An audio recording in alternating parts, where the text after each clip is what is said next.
welcome to Sephora. I'm looking for a perfume that's not too perfumey. I got you. Serum moisturizer or moisturizer serum. Let's get into layering. My concealer is making me look worse? Sounds like the wrong shade. Let's get you matched. There's only one store that really gets what you're going for. Get beauty from people who get beauty. Only at Sephora. Hi, let's get you a basket. Wish you could become a morning person? You know the type, up before the sun, early morning runs, first one to the office with donuts and a smile. How do they do it? Easy. With the new Galaxy Watch 8, sleep tracking and personalized insights from Samsung Health help you improve so you can wake up to a whole new you. One who, dare I say it, skips the snooze? It's possible. Train your sleep with Galaxy Watch 8. Learn more at Samsung.com. Requires compatible Samsung Galaxy phone, Samsung Health app, and Samsung account.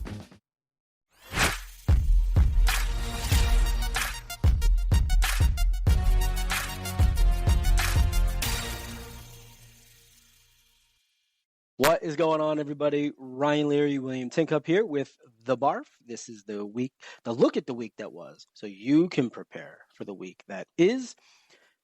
I am coming to you live from Rikers Island. Kind of feels that way. William, what's going on, brother? Not much, man. It is September. Can you believe that it is September? I can, because the kids are back in school, and I'm damn happy about it. Yeah. Well, outside of that, it's just it feels like this year has flown by. It's crazy. It has. It has flown by. You know what? We've got conference season. We've got elections. Yep. Kids are back to school. 2 out of 3 ain't bad. Right? No, a lot of good things happening here. Good. Yeah, and so some of us need Botox. Right? We'll talk about that. Well, let me pitch a story to you. Ready? Yeah, kick us off. All right, and don't Google it, or don't use ChatGPT. What area of the country has the lowest jobless rate?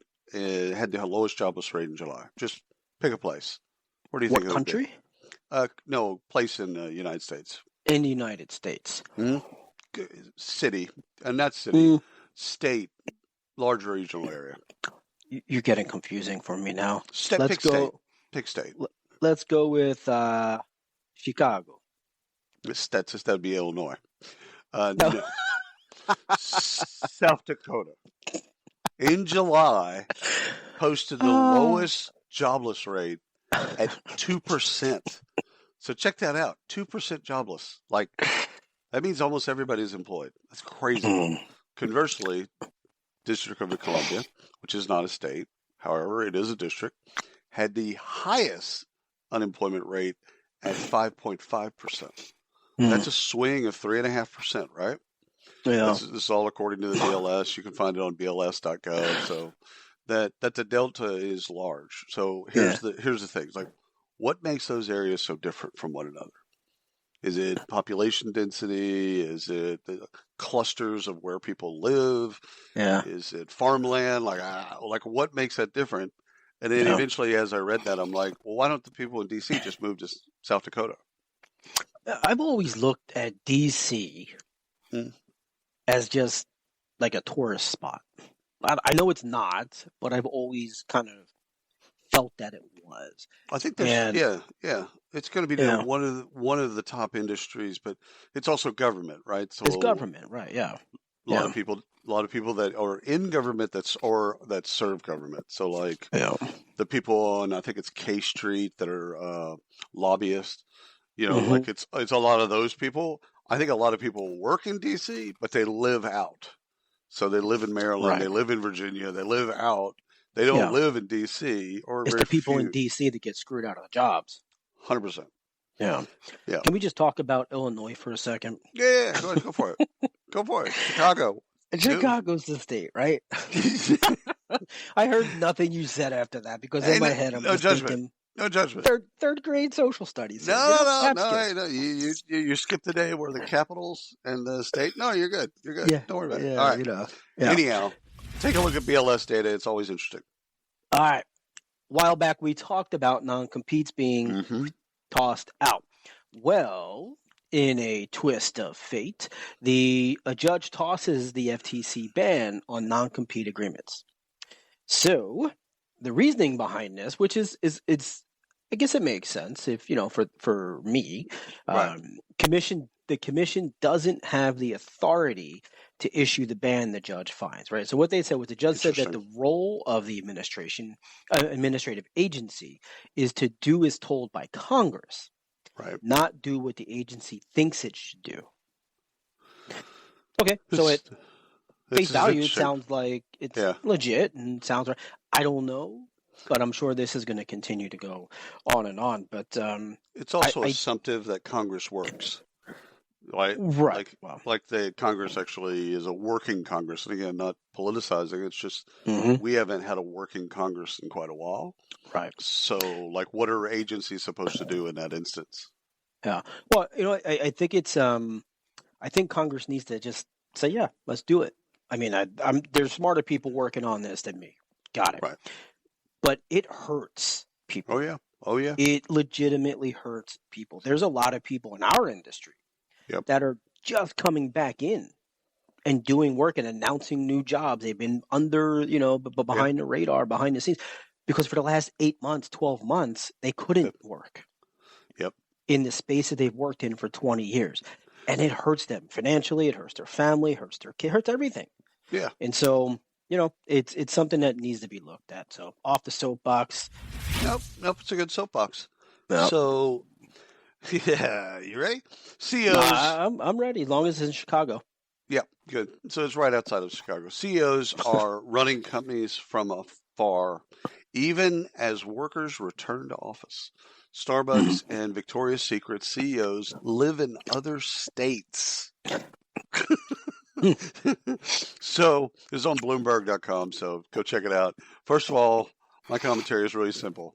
This is shitty.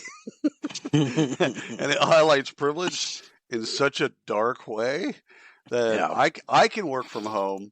I can do a hybrid schedule. I can commute and do what I want to need to, and you can't. Yeah. Well, I think this is really interesting. So it's funny at the same time. It's shitty, but it's actually pretty. It's interesting though, because I think the Use Case podcast is where technology vendors get to talk about themselves, and it's a wonderful place for vendors, investors, and practitioners to listen to the story of the solution, the features, the benefits, the attributes, etc. And we get to know the CEO or founder during the call, and we also get to know the tech. So subscribe to the Use Case podcast. If I'm thinking like the CEO of Starbucks, for example, new CEO, a new CEO. I'm thinking two things. One, okay, I don't trust my people to do their job at their house, but I'm the CEO. I know I'm going to do. I trust shit me. At home. Yeah, I trust me. So I'm going to do this. He lives in Newport Beach, California. So first of all, to add some spice to that, right? Yeah. And the CEO for Victoria's Secret moved from Columbus, Ohio, shithole, to New York City. Another shithole. No. For what they do, that's kind of like where she needs to be, or where the person needs to be. I don't know if it's a he or she. I shouldn't assume.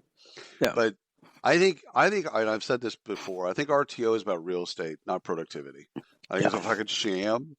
This further makes me think that this is a fucking sham, because if a CEO can live in another state, I mean, we're not talking about another city within the state, another state from Seattle to Newport. That's he's probably flying. He's probably in a Learjet, so it's probably a quicker flight. However, that's normally what would be probably a 5-hour flight. Yeah, and my thought. I mean, now are they? And this is a legitimate question to think about. Are they jetting from across 30 states every month?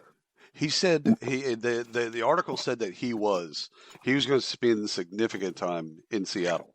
Right. So, however, well, whatever. You know what? He still lives in Newport Beach. Yeah. 0 emissions by 2030. Go for it, Starbucks. Right. All right. Another shitty story. I like it. We got 3 biggins, as we call them, out on the boat. joining the club. We got Lowe's, Harley-Davidson, Jack Daniels ending their DEI initiatives. Yeah. I said that really weird. Initiatives. So I'm confused on we talked about this. I'm confused on how to talk about this. I know how I feel about it, but I don't know how to really talk about it because I can see both sides of what the thoughts are. That's a Trump thing, man. There's good people on both sides. Like no. I can see the Klan argument. rally. No, oh man, walk that back. No, because so you might want DEI programs, right? They're designed to get rid of bias, mitigate bias in hiring, promotion, culture, all of that. The goal is to make sure that opportunities are equitable for all employees, regardless of who they are, what their backgrounds are, all of the above. My feeling is when these programs are eliminated, the structure weakens. Yep. And when the structure weakens, it doesn't always get better. So the argument that we're going to remove this for whatever reason, most that I'm hearing is, well, we don't want to exclude other people across the board. We're just going to hire for who we need. Okay. But you've made this comment. If that worked, it would have worked for the last 200 years. That's correct. If this was a game about hiring the best talent, we wouldn't be talking about DEI. Exactly. So I'm all for inclusion. I'm all for it, obviously, right? I mean, and so I'm conflicted here because what I believe is why we had these, why companies brought these programs on. I believe in that initiative. I'm conflicted as to why they're going away because I really think it's a business decision and they really didn't want to be part of it. I don't know that they wanted to hurt people. I just don't think they're interested in it. It's some of this is optics. It's the perception that they were kind of forced to do something that they didn't want to do. It was kind of an unnatural act as a result of all the kind of the social activity that from the going all the way back to Occupy Wall Street and Love is Love and Me Too and obviously with Black Lives Matter and George Floyd. It just there was things going on socially that just no one could ignore. There wasn't a person in the United States who go, oh man, we should just keep doing things as we did before. Yeah. So and look, I mean, I hope we achieve what they say they want to achieve. I do. How do you achieve an unstated goal? If you don't measure it, you can't get to it. Yeah. I mean, it's just that's where I'm really conflicted on this. It bothers me. I think about this and I don't know how to express it. So it should freak us all out. Yeah. What they're hiding behind, what these large companies are hiding behind, are two things. We were forced into it by the woke movement. We didn't really want to do it. It was that a gun was put to our head. We had to do these things that we did. It was an unnatural act. Yeah. Two, they hide behind our customers don't care. And therefore, we shouldn't care because customers are the ones that fund everything that we do. Let's take Jack Daniels. Who drinks Jack Daniels? I mean, let's just call it like it is. Who drinks Jack? I don't know. A lot of drunks because I don't like it. Do we think it's a widespread alcoholic drink that's purchased by diverse people? I'm assuming the answer is no there. Hard fucking no. It is a poor answer. White trash fucking drink. Hard stop. Kid Rocks of the world. Exactly. If you're poor and you're white, you drink Jack. Or if you're in college, you drink Jack. Other than that, you grow the fuck up and you drink real alcohol. Well, speaking of college. Yeah. UNC, Charlotte, and I'll just say this. So That's UNC sad. shutters its 3 offices this week. And they have to. They have to. Right. The law, they've what the Supreme Court came down with. They have to. Right. Yeah. And University of Kentucky. they can't base it on admissions, so they have to Correct. refocus those things. I think what most universities are doing is they're moving it from admissions to the actual college and talking about inclusion and belonging. Correct. Which is good. Like the I conversation think it's needs to easier in the continue. university level to fix this and to have it in the right place. Yeah, admissions is a tough place to have it in. Right. Yeah. All right. Ryan, millions of freelance workers across New York State will come under new protections starting this month with the Freelance Isn't Free Act, passed last year, goes into effect. Free. Freelance Isn't Free Act. Huh. I like that. First of all, nobody in New York should be on the protection. Get rid of them all. No, so this Not a Yankees or Giants fan. This is the act addressing workers' longstanding kind of complaints of missing and late payments. It requires employers to provide contracts for all freelance work for more than $800 and over a 4-month period, and make payments by the due dates listed on the contract. So basically, if a company that freelances something that's over $800 or over 4 months, they have to provide a contract that lists the due date, and they have to pay you by that due date. This is now law in New York. I like that. And I think it should be a federal law. It should be 100%. So I'm actually, I put the New York stuff about aside because I don't have as much of a bias. So I think it's a federal law, and I think you just fucking pay people and don't be an asshole. So I love this, Yeah. and when I read it, I'm like, dude, this is awesome. If I was a freelancer and I was single and my family didn't want me here, I would go to New York just for that law. Yeah. Because good point. as a freelancer, Yeah, you know you're going to get paid. well, yeah, and elsewhere, you know you're going to get screwed. Right. Right. And so if you know as a freelancer, you're getting paid in 30 days, 60 days, 40, it helps you live, right? You Right. can't get paid in 120 days and expect to pay your bills in 30 days. But if you know this, right, this is different. I like that law. Good job, New York. So if you want to find out more about it, you can go to the NewYorkSenate.gov, and they'll give you all kinds of analysis and why it happened. I found it on Cranes, but good for them. Good for them, and let's make that a federal law. Die, Yankees, die. All right, I put this one. This isn't like groundbreaking, amazing, but I put it in because you should know about it. You live near. I keep forgetting Texas is like the size of like half the United States. No, it's the size of Europe. You can put Texas over Europe and go, that's cute. That's interesting. Okay. OSHA cites Texas daycare provider after a whistleblower reports unsafe, unsanitary kitchens. Not shocking. Yeah. So this is a retaliation case, but it's called the Little Sunshine Playhouse.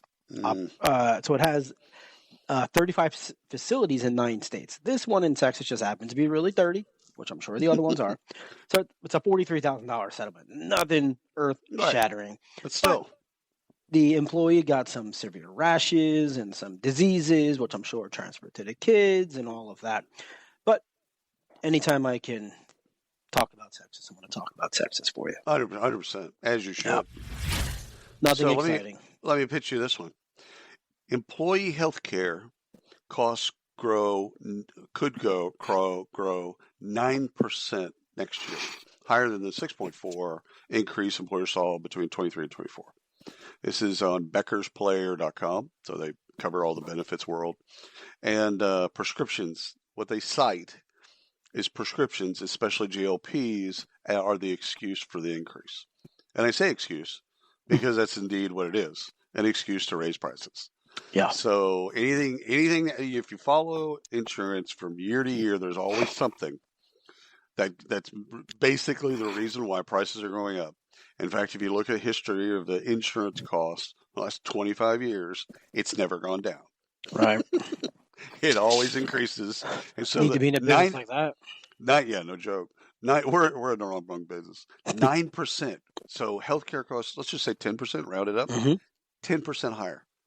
And they put a figure in there in the article. This again on Becker's Player as on average $15,000 a family. Like Wow. this isn't a little bit of money. This is significant. That's a lot of money. That's significant. So there you go. Yeah, it's significant. And look, when healthcare and prescription, all that stuff rises faster or at a higher clip That's than right. your investments, Yep. not bueno, no bueno. No boy. Oh boy. All right, smart recruiters back on the scene. Yep. Thank goodness. We haven't really heard from some. They've been gone. It's been a while. Yeah, It's been a while. They're So just Rebecca quietly Carr, doing their job. Yeah, Rebecca Carr, right? We know her. She's been there for about a decade, maybe slightly more. She's seen it all. She's seen the good. She's seen the opportunity that they have. They've appointed Rebecca to CEO. So congratulations, first off, to Rebecca. This is they've kind of disappeared without disappearing. So I like this move. She's got a fresh take, and I think it's a good step in the right direction. She was their CPO. Chief Product Officer. But she's always really paid attention to innovation, AI, pushing automation, pushing smart recruiters to the limit. I don't know this for sure. I'm guessing there was a ceiling to what she could and couldn't do. They hired after Jerome left, they hired a kind of professional CEO, gray hair, speckled hair to kind of come in. It's not somebody from the industry. I first met Rebecca at an analyst event that Jerome put together. It was when she was first hired. And there was probably 10 analysts in the room, so it wasn't a large kind of analyst group. When your investors, customers, and workers demand more from your business, make it happen with SAP. The AI-powered capabilities of SAP can help you streamline costs, connect with new suppliers, and manage payroll, even when your business is being pulled in different directions. To deliver a quality product at a fair price while paying your people what they're worth too, so your business can stay unfazed. Learn more at sap.com/uncertainty. Mint is still $15 a month for premium wireless. And if you haven't made the switch yet, here are 15 reasons why you should. 1, it's $15 a month. 2, seriously, it's $15 a month. 3, no big contracts. 4, I use it. 5, my mom uses it. Are you playing me off? That's what's happening, right? Okay, give it a try at mintmobile.com/switch. Upfront payment of $45 for 3-month plan, $15 per month equivalent required. New customer offer first 3 months only. Then full price plan options available. Taxes and fees extra. See mintmobile.com. But she was, Jerome's always kind of he's one of those evangelical people that you just get drawn to. She took over the meeting. Like she was new. She came in and she said, this is what we're going to do with the product. Boom, boom, boom, boom, boom. And she's been running and gunning ever since. I think because this is all about funding. The investors have finally decided we need somebody that knows the product, that knows the industry, and that can actually create a vision. You and I talked to the chief product officer at Employ the other day, and she's equally gifted in the sense of having a vision of what needs to happen. And so I love it. First of all, I love it for Smart Recruiters. They've done some good work since 2010 and before, and I'd like to see them get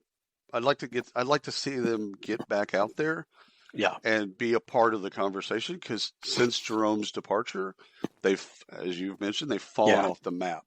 Yeah, but I think Rebecca is the right person. I think she's full of energy, good refresh. Fucking smart as hell, man. Good, solid. All right, job growth not as strong as first reported.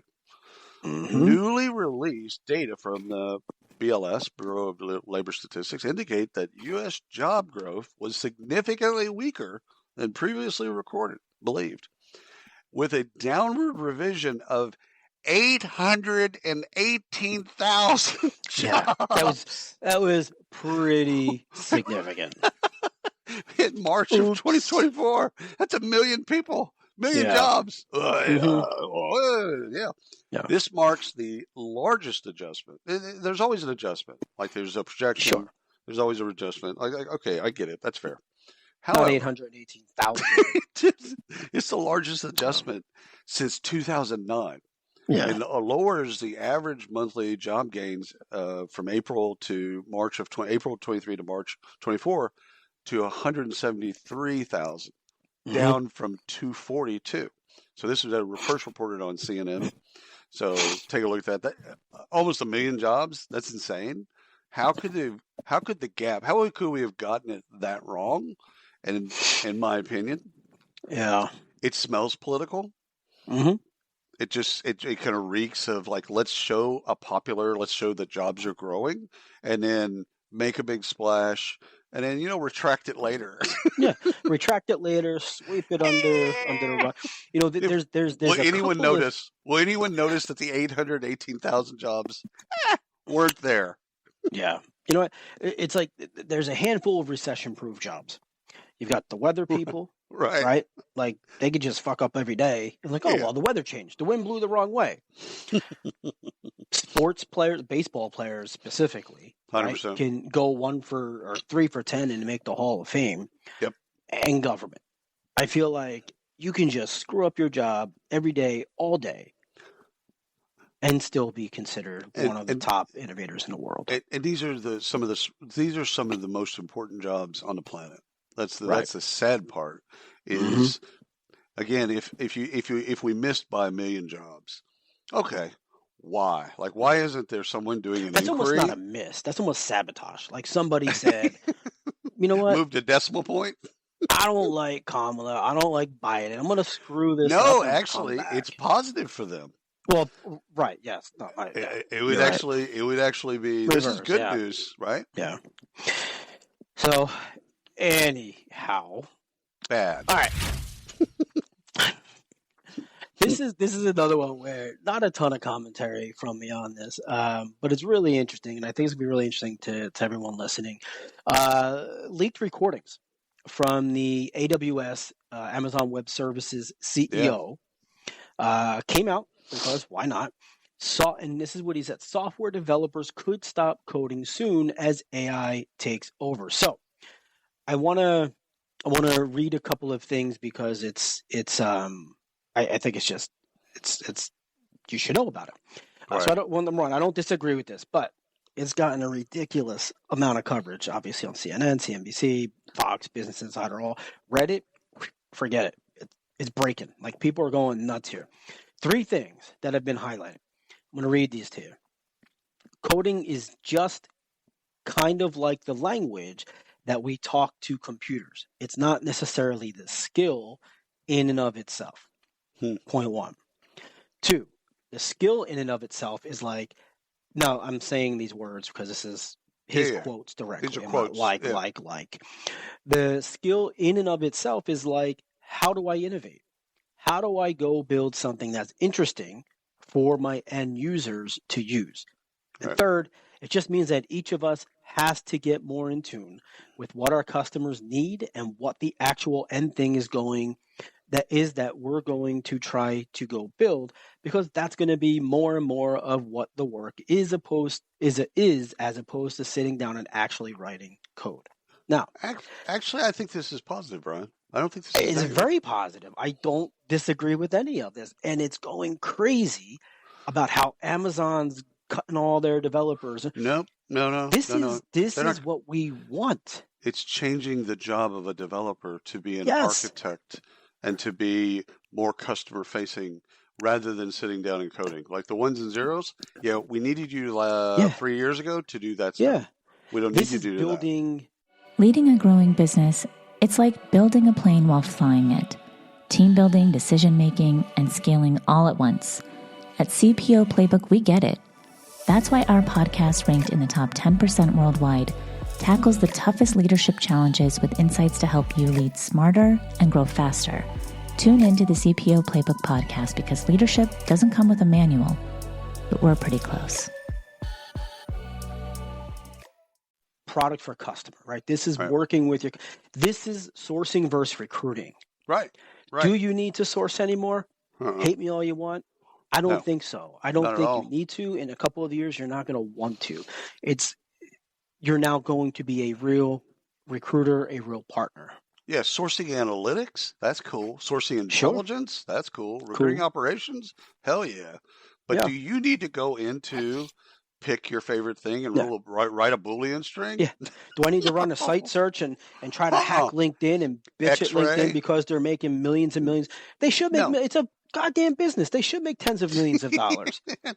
They put all those people in the box. They did the job. Yeah. Just because you can write a site search doesn't make you fucking Houdini. Like, all right, I'm off. Forget it. I'm already canceled. Go. Well, Ryan, if you're not, your crow's feet makes you definitely on the block for being Botox coming to a city near you. Dude, I'm down. I'll do it with you. The city of Illinois. How about that? I got this little crinkle right here. I'm down. We go do it together. All right. So we got 4 acquisitions. All right, run through them. All right, Avante acquires Aiken Cloud. So in this particular situation, staffing software company, large staffing software company in the form of Avante, acquires a smaller Aiken Cloud, a smaller staffing software company. This is on Business Wire, so you can go read about it there. Terms of the deal were not disclosed. Larger staffing company, again, buys smaller, big fish, small fish. Consolidation like this is just a part of kind of where we are with financing being harder to get and sales being slow. So, like, if you look at the kind of the petri dish of why we're going to see this, we're going to see a lot of this type of stuff. So we're going to see a lot of acquisitions. This was just one that happens to be in the staffing software market. Ding. Ding. Ripple acquires Adonis HR to deliver global end-to-end, get ready, maritime HR solution. Yeah. I didn't even know there was such a thing. I probably should have. After so many years of like staring at this stuff, I probably should have known. Like, oh yeah, they've got HR on boats. Anywho, so if you go to thedigitalship.com, you can read more about this. But Ripple is now proud to serve with this acquisition over 380,000 mariners. Wow. On more than 2,000 vessels in nearly 100 countries. Ryan, that's a lot of seamen. Oh, boy. Maritime HR. Good Lord. I would like to, so seriously, all kidding aside, I would like to work that job one day. I would just like to go and find out, like, what the hell is maritime HR? Like, what is that? And go do that bit for one day. And not more than that. Want to be teleported in and teleported out? Well, I have no idea. Let's get someone from Adonis on the call. Yeah, Ripple. Yeah. You know what?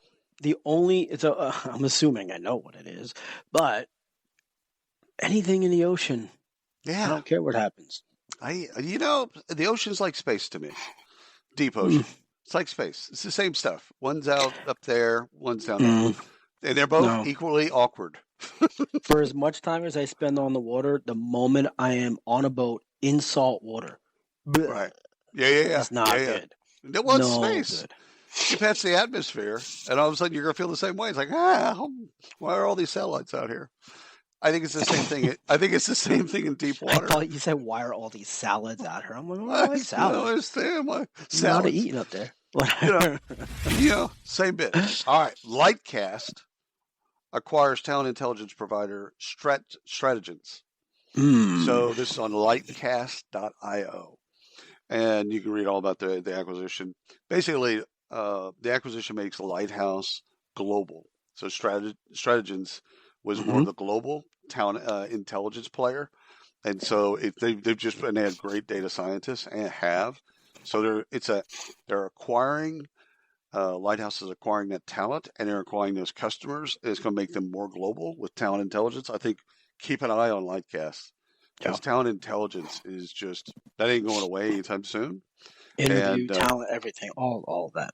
Well, like we learned during our interview of Talent Neuron, like that blew my mind in what they can do. So keep an eye on Lightcast. Yeah. Again, great stuff. I think it's a great acquisition. Yeah. And it also it makes them global by acquiring them.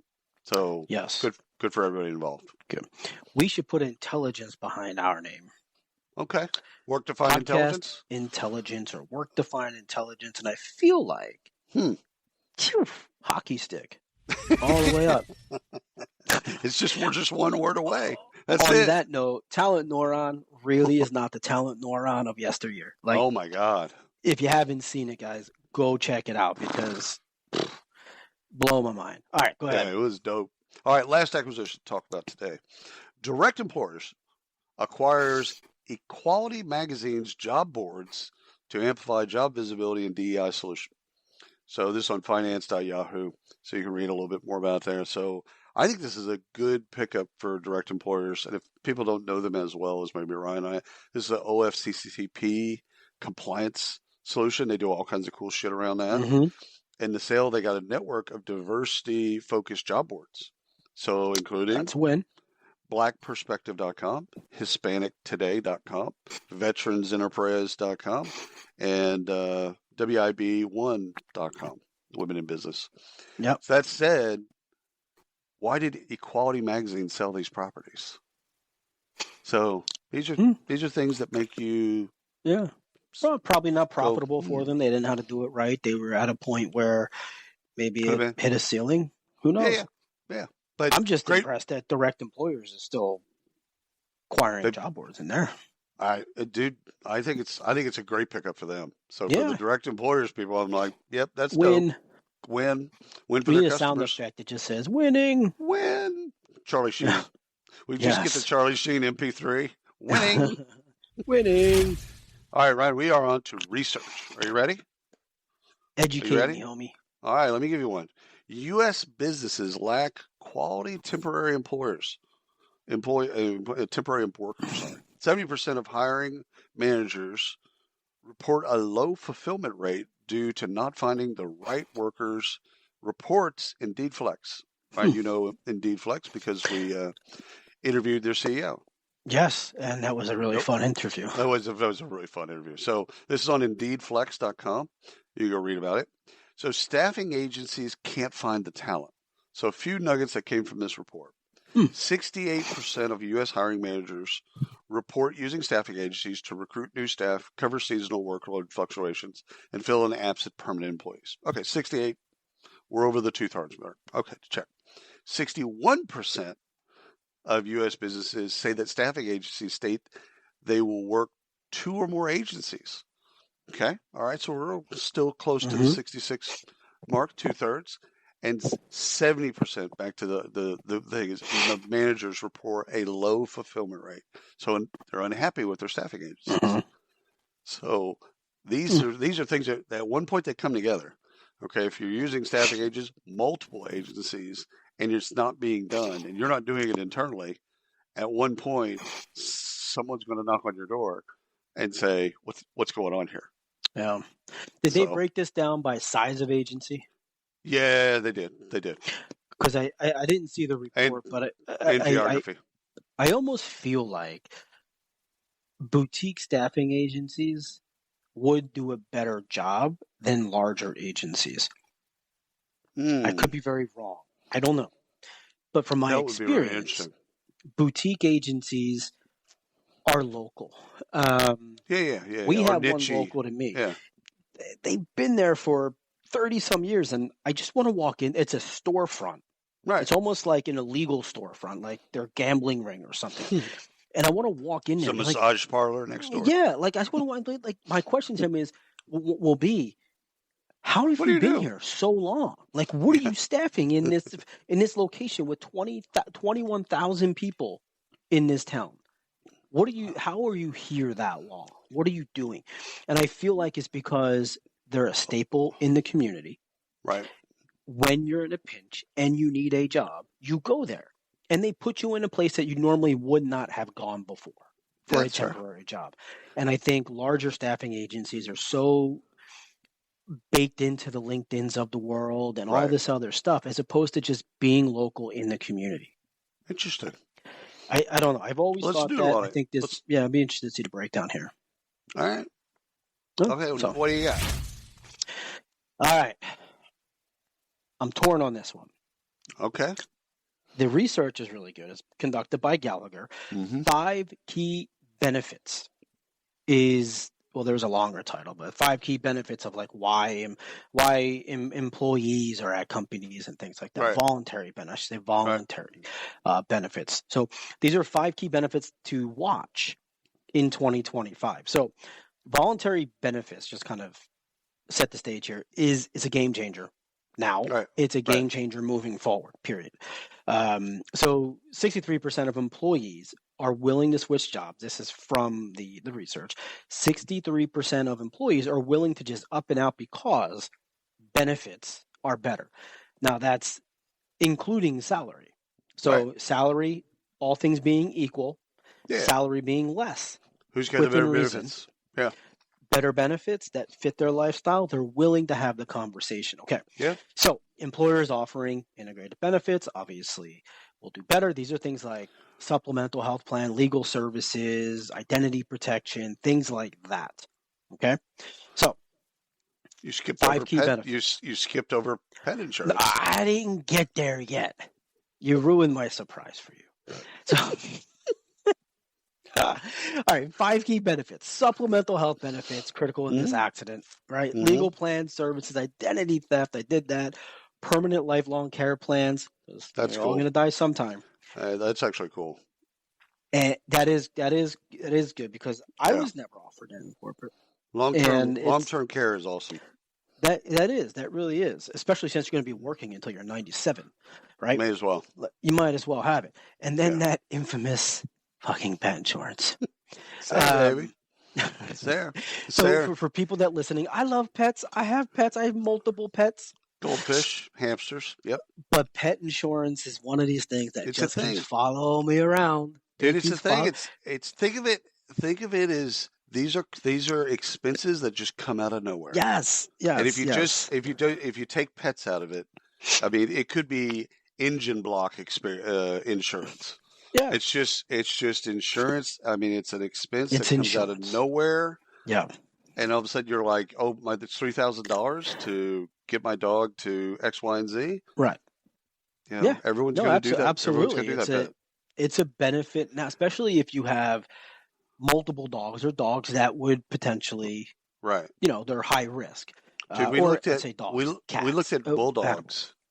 Michael and Van and I, we looked at bulldog puppies the other day. We've had an English bulldog before. We loved it. And so we looked at them, and there was 2 of them, the same litter, gorgeous dogs. And so we're playing with them. They have us in a little like pen, and we're playing with them the whole bit, holding them, and they're like chewing on my shoes and stuff, like typical stuff with puppies.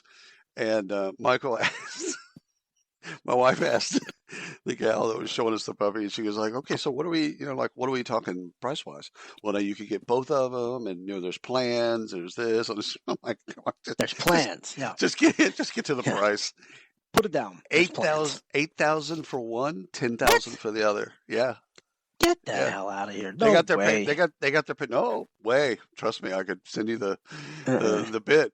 So, but they got their papers. So it's AKA. You know what I'm saying? Like they legit. I have boats without papers. I can care less about fucking papers.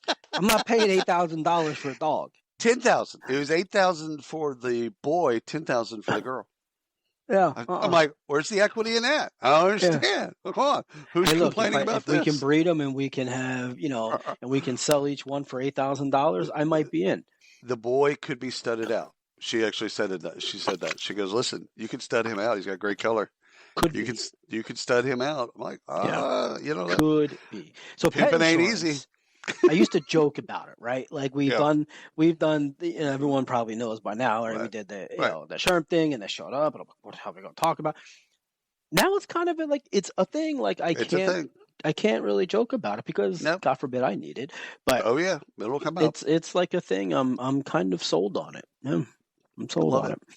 All right, let me give you this one. New research of U.S. labor force participation in employment finds shrinking prime age population being filled by older workers, reports the Employment Benefit Research Institute, EBRI, for those that care. So ebri.org, you can go find the report. So, okay, Boomer. So legit stats from 2009 to 24 highlight how boomers stay in the workforce longer. We knew that. And younger generations are gigging out, and so they're taking those jobs. Okay, so some of that we kind of knew, but the implications for workforce strategies is something we need to talk about because, okay, for instance, what happens when the boomers actually retire? So basically what the report's saying is the moving demographic is through 2009 to 24, 16 to 24-year-olds, let's just say, they've opted out of those jobs. Right. Boomers have taken those jobs because they had to. If you look, where's the skill set going to come from? That's exactly right. That's the interesting thing is like, okay, when all this, when it's like musical chairs, right? When the music fucking stops, what happens then? Right. And so, because boomers they can't work forever. No. Well, I can tell you what's going to happen. There'll be no fucking chairs, and they're all going to fall. This is what keeps Chipotle up at night, or Home Depot, or whatever that. Yeah. This is what keeps them up at night. Well, this is So yesterday we had a really fantastic conversation with, or the other day, let's say yesterday, the other day, with Greg at Southwest, and they spend a lot of time inside of schools. Yeah, they do. Not pitching jobs. Nope, just talking about aviation. This episode is brought to you by Tic Tac. Your boss is going off at you for missing a deadline, and you swear the clock just moved backwards. Suddenly, you remember the pack of Tic Tacs on your desk. Now you're riding horseback on the beach, the smell of citrus in the air. And what's this? Your boss is sitting behind you, breathing heavenly fresh mint.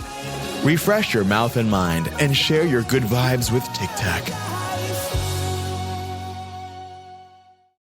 Just talking about aviation. Elementary, middle school, high school. Yeah. They're going, it's vertically integrated. So it's interesting. A lot of companies will go into high schools. Let's talk about STEM. Let's talk about this. Right.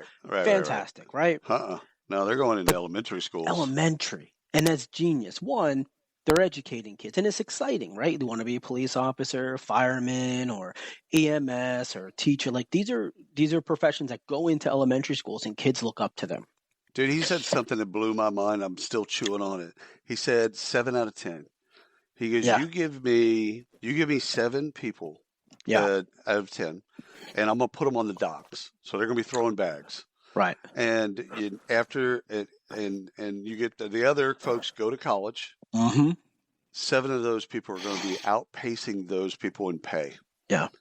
And they will all be 401k millionaires when they retire, he said. That is correct. That's every correct. one of them. So mind blowing. I mean, Southwest is always here locally in Dallas. Southwest has always had a good reputation. Always. Like I remember as a kid hearing stories about how cool Southwest Airlines was. But it was really cool to hear his story. And when you're in the community and doing this, right? So this is kind of where I don't know how Chipotle goes in and talks about food or whatever. Right. It can go in and talk about nutrition and things, whatever. Guacamole. Right. But these are things like Southwest isn't going to have these problems. Ford is not going to have these problems because they are in the elementary schools. They are in, primary education, not talking about them, talking about the industry. Yeah. And making their brand iconic and making their positions. Like he said, when people walk in, they either think flight attendant or pilot. Right. They don't think about all the other positions that make the plane go. Math, all of this control, stuff, everything. They've got everything. They again, really cool story. And again, it's to your point earlier about the staffing firm being local and being present in the local. Southwest is doing that everywhere they are. So everywhere they are, they go. That's not just a Dallas thing. No, go. They do it everywhere they are. It's everywhere they have a hub. Right, is local for them. That's right. Yeah. So good for them. Good for everyone. We should bring him back on. All right. 100%. So this one, this was really fun for me. Short read, super short read. So I found this on Benefits Pro. Very short read if you guys want to go read it. But it's what employees want in today's office space. Oh, it was interesting. And so it caught my attention because I'm like, okay, well, what is office space? And I'm going down that rabbit hole in my head. What is office like? Is it my home office? Is it the studio? Like, what is it? So 20% of workers preferred fully remote, while more than half of the people surveyed, I forget the number of people, I have to go back and look, prefer to be in the office 4 to 5 days a week. Really? That's what they're finding, right? So tides are starting to turn according to them. And actually a couple of other surveys as well were showing this. And it's not based on generation. not based on gender. It's based on loneliness. Really? So feeling alone. So the honeymoon of work. Get a pet. Right. Get a pet with some pet insurance. You'll be all fucking be perfect. But yeah, so the honeymoon of working at home for a lot of people is getting old. And that's totally fine. Like, however companies want to, now companies that rid of real estate might have some issues, right? This is now WeWork will come back, right? And all this. Anyhow, so there are different needs for different generations, though. But one thing generations agreed on: the value of dedicated seats and a private office. That was it. I know that's so that goes basic. against some of the consulting firms that had the hoteling, like you could sit wherever you wanted to and move just around. A farm of hotels, just go. Yeah. This is I want a box. If I'm going to go back, give me a box. So basic, but so important, because dedicated seats versus that kills that open floor plan. All the floor plan, which I thought was, I hated that shit. Cube farm. That was the most unproductive situation I've ever been in. Let me just hear the 10 other people talking all day and interrupt my conversations. Now I sound like I'm in a call center when I'm trying to recruit a candidate that I want to pay $400,000 to. What's going on behind you? Yeah, it doesn't work. Where are you calling from? Yeah, where are you? So anyway, so the key signals here, right? Productivity, loneliness at home, and a sense of belonging. Those are the three things that came out of this research. I thought it was pretty cool. Private offices was interesting. They didn't go deep on it. My thought on private offices is two things. You've worked at home now for the last 5 or 6 years. Yeah. If you have a private dedicated space, you understand and you appreciate the private space. Yeah, that's private space is no longer reserved for leadership. For executives, managers, you don't stuff need like the corner suite. You need an office to be productive. If I want to talk to you, I'll come out of my office. Yeah. That goes against some of the things in soft skill development that they pitch as far as RTO. Like we're going to collaborate more. Well, if everybody's in an office, like we're on Zoom calls together and we're 3 offices away from each other, why are we in an office? But anyhow, I hear you. And it dovetails nicely into this next story. Yeah, and I also think, but there's something to be said to being in the same office on a Zoom call with a bunch of people.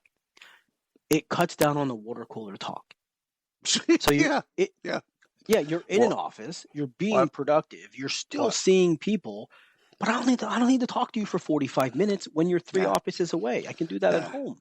Dude, I'd rather be in the office and be productive. I always had a fridge in my office. So I always had, one of those medium-sized fridges. So I didn't, that water cooler stuff that people talk about, I'm like, that's in my office. Come get it. I've got a full bar. It's like I called out with Jeremy the other day. It's got a whole rack of bourbons. I'm like, you guys, I don't know how you do it. I don't need to go to the water cooler. I'm good. I am the water cooler. I am the water cooler. You're going to come to my office and drink. All right. This dovetails nicely. 9 in 10 companies will have returned to office by 2025, according to a survey by Resume Builder. Now, 2025 is, just check your watches, that's next week. 4 months away. September, October, November. That's crazy. Yeah. So this is on resumebuilder.com, and you can go look at that. So I believe RTO is a sham, and the more people talk of its importance, the more I'm convinced that it's a sham. These are the key findings of the survey. There's 764 companies that were surveyed. 87%, this is where they got the 9 in 10, of companies will RTO by 2025, and 64% say that they already have. Is this like full RTO, or is this just like a portion? Full. Many companies will have RTO, will increase the required days in office. So to your point, so maybe it's a 3 days a week. Now it's going to go to 4 days a week. Okay, so you can kind of see it's like Animal Farm. The rules just keep changing. So the last point is companies say RTO improves productivity, culture, revenue, and more. I don't disagree with that. I'm coming around to it. No, dude, let's go back to the Starbucks and Victoria's Secret. The CEO can live first of all, if I could live in Newport Beach, I couldn't afford a trash can in Newport Beach. But we just moved. The coffee was too expensive out there. Yeah, if I could live in Newport Beach, I would. The CEO of Starbucks lives 3 states away. Yeah, they live 3 states away, and now we're talking about every private jet and goes to work. No, he doesn't. Not every day. Ain't happening. I mean, it sounds good. No, he's going to be doing a lot of work from home. Right. So, again, what's good for the goose should be good for the gander. Yeah. Okay. If we're going to make employees come back, we should make executives come back. Oh, 100% on that. 100% on, unless the executive is traveling 80% of the time. Yeah. A VP of sales or something like that. Yeah, it's a different. That's different, and they really should be. Yeah, they're carrying a bag. Now, I have come around to the idea that RTO is not a bad thing. I do believe it will improve productivity, because I don't believe, after all of these years, and just conversations that we've had and seeing people. I mean, the amount of people that are not at work and they're at the park walking and everything. Well, that's because their mental health. They're actually living their life, and they're going to extend their life by not commuting and not doing this dumbass thing where they go into an office and get in their office, as you say. They get in their office and then don't do the things that say that actually means something. It won't. A couple days in the office isn't a bad thing.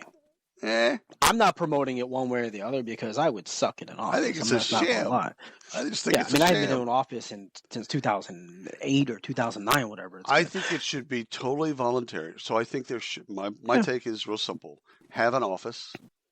If people want to go to it, great. If they don't, great. As long as the job is suffering, do you have to come to the office? Again, if the job's not getting done, yeah. Either you're not the right person for the job, or you need to figure out a different way to do the job. I got no issues with that. But the ultimate option should be the employee's option on whether or not they go to an office or not the employer. So, there you go. Proletariat versus the bourgeois. Let's talk some dollars and cents. Tilt, a human resources technology platform that helps companies and employees navigate the leave process, raises $15 million. This is on bizwest.com. Take a look at it. I love this funding, because anything that makes leave easier for employees is a win for all employees. Go Tilt. All right, nice. All right, so this company, I'm going to mispronounce the name. Pangium, maybe? Pangium, something like that, whatever. They got $4.25 million seed round. Now, that's a big seed. It is. No. Was it with you that I mispronounced the word spatial, or was that in a different company? Okay, no. I said spatial the one time, and I was talking fast, and I was like, all day I'm like, don't say spatial. Don't say spatial. You're good. Okay, so spatial and social analytics, right? So they deliver spatial and social analytics that help companies make informed decisions about office layouts. Now, I don't know if you've ever been through this, or if you're listening and you've been through this. I've been through this with Connexa. Right. They had a company come in, and it blew my mind, the science. It blew my mind, one, that they brought a company in and paid them the amount of money they did in order to track the number of steps I took to the bathroom, to the copy room. Remember copy rooms? To the fax, right? Like, to all of this stuff, to the break room. Yeah, like it and how many, what I had to do, how I got to my bosses versus my team. It blew my mind. It blew my mind how much effort and money they put into this, and then redesign the entire office. But in the end, it was awesome. Like, it was really cool. I no longer had to go here to there to there. Right. I literally just went there. Squeezing out all the inefficiency in work planning. Yes. And it really is a thing. So anyway, 4.25 seed round. Congrats. I love companies like this, and I think that's pretty cool. Okay. Jobilla, like Godzilla. Jobilla. Raises $6.6 million. I translated that from euros to expand global multilingual AI recruitment platform. This is on gpte.ai that I found this. Cool name. Large seed. So that's 6.6 as a seed. That's not playing around. They're starting, what I like about this particular play is they're starting with global AI. So they're not, you know, a lot of people start with like, okay, let's get it to work inside of the United States or wherever you are. No, they're starting with a platform that does global AI in recruitment. So good for them. I want to keep an eye on them because that's a large seed. Yeah. So the next raise will be really interesting to see. And that's it. All right, nice. So this is one of my favorites. I say that about the spatial company, but this is actually, I think, something that's really, truly needed in our space. So the RX Safeguard raises 1.7 in a pre-seed round. So this is a card that you go to the store and you pay for your healthcare, your prescriptions, etc. And so this is funded by the employer. So each month the employer funds a set amount on the card per employee. Unused funds will roll over. So the employer, so the employer only replenishes what has been spent. Okay, so you don't get $150 this month and not use it for 6 months, and you can go like, oh, I'm going grocery shopping. No, they only replace, but you're always going to have that set amount in there, and I think that's an incredible benefit for people to have. I know it's out there, but this is another one, and I like the idea because we talked about healthcare costs going up because of prescriptions. It's going up 9%. You said 9% next year. So maybe this lowers it for each individual employee. Right. Do you remember us talking about work pay about 6 weeks ago? Ish, maybe. So this is a Kenyan-based payroll. Yeah. Oh yes. You remember this? Mm-hmm. They raised $9 million. Yes. And we said this is cool because it's a global payroll instead of going wide, they're going deep. Right. 6 weeks later, Ryan, I looked it up. 6 weeks later, they raised another $5 million to expand payroll, HR and payroll platform across Africa. So doing the math there at home, that's $14 million. They got Visa involved in the funding. So legit that makes funding. Sense. Yeah, everybody wins there. So this is a lot of money in a short amount of period, but you can see the opportunity, the market opportunity. It first started with Kenya. Let's get this stuff down. Boom. Wait a minute. We'd like for you to go across Africa. Done. Yeah.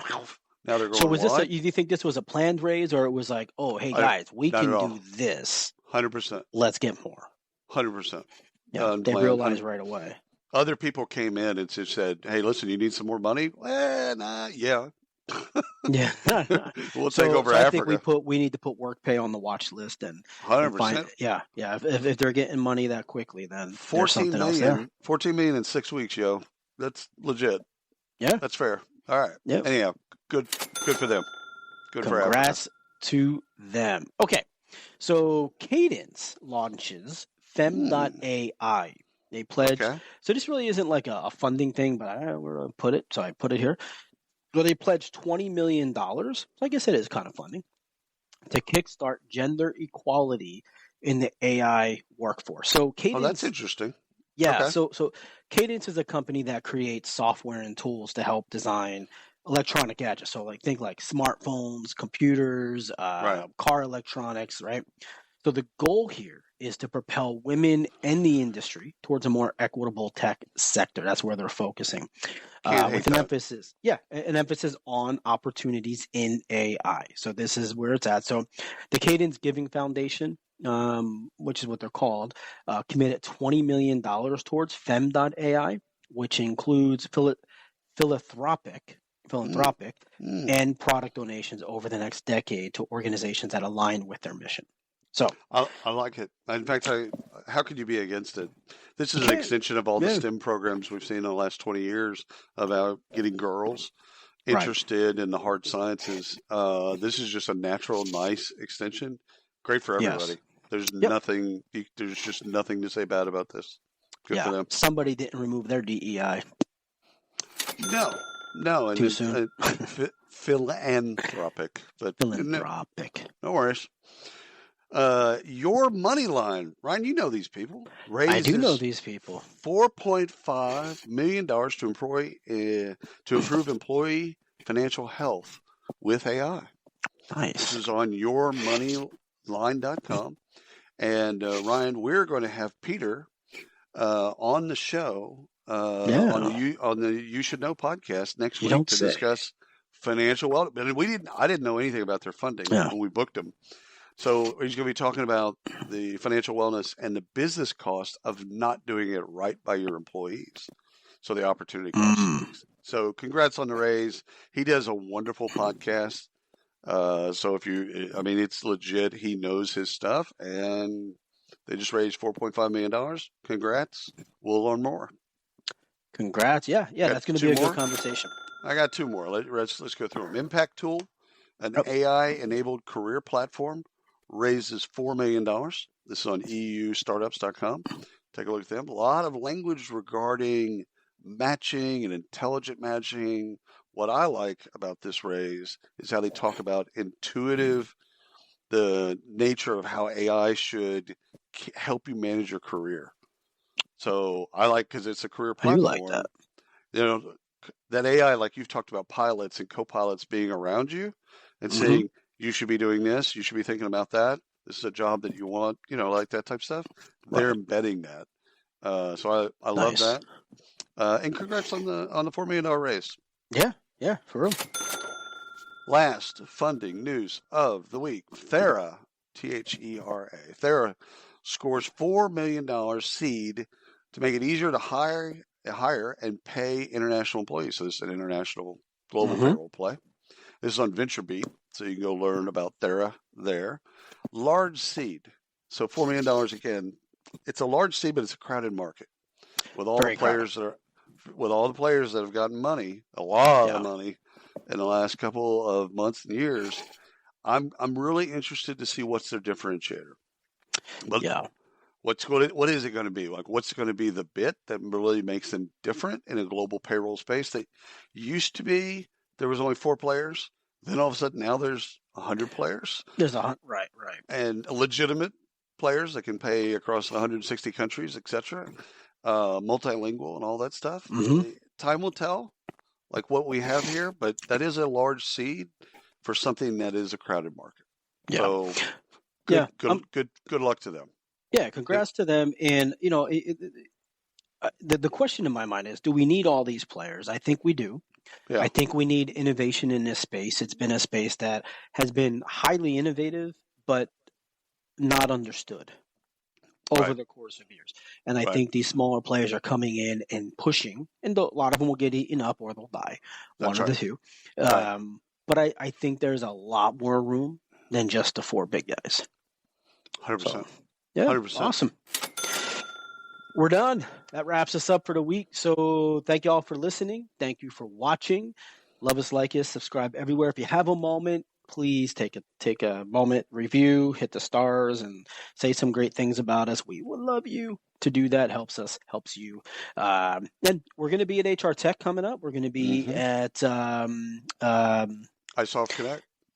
Connect. We're going to be at Indeed FutureWorks. Yep. So if you see us there, please don't be shy. Come up, say hello. And if you don't see us, well, then just watch a video. We'll see you next time.